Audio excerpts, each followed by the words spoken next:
I don't think Genghis Khan really wanted to unite the world for a noble reason. Why? First, the initial time he wanted to unite the world was when he saw his father die at the hands of the fellow Mongolians. Yes, the Mongolians were fighting each other at that time.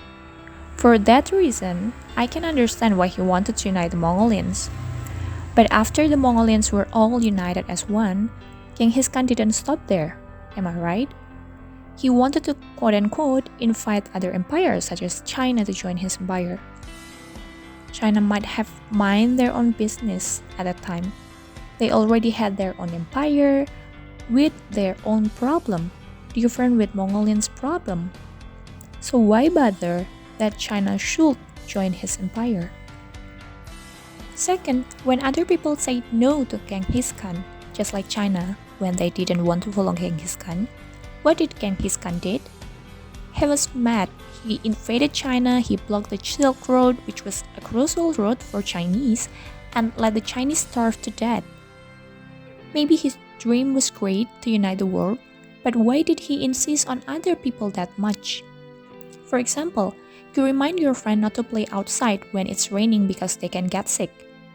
It's a really good intention, of course, yet your friend doesn't want to hear your advice and keep playing outside. Does it mean you can hurt them when they don't want to listen to you or follow your advice? You can answer it by yourself.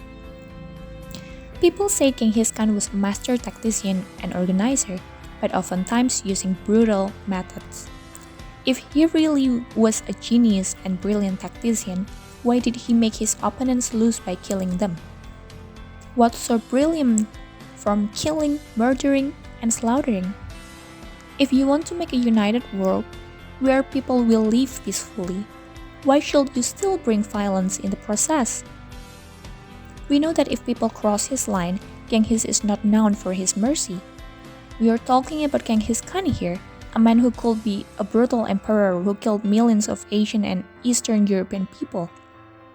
Well, it's impossible to know for sure how many people perished during the Mongol conquest. Many historians put the number at somewhere around 40 million, meaning that he single-handedly killed 11% of world population at that time.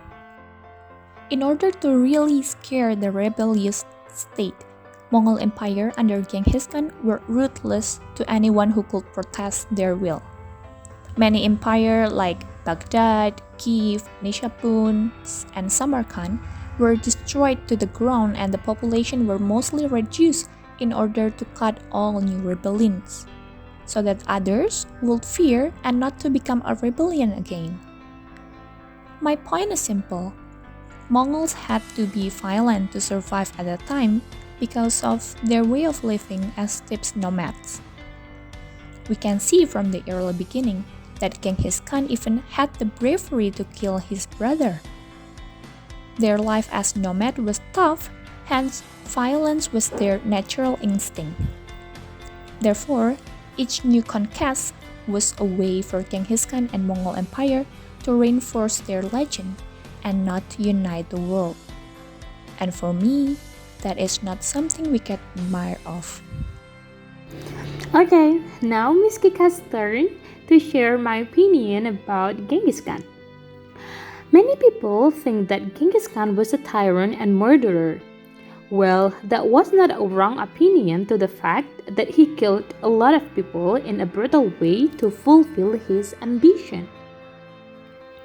But if we look back about his ambition, it was not a bad ambition though.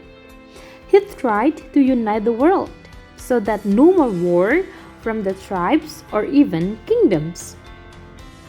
Furthermore, he had reason why he did the cruel thing. Let me give you some examples.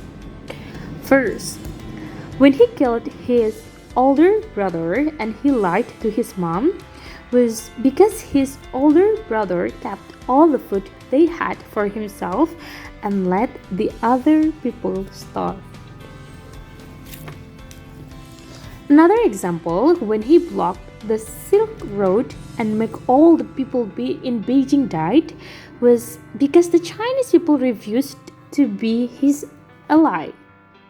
Because Genghis Khan knew Mongolian would lose once the Chinese attacked them.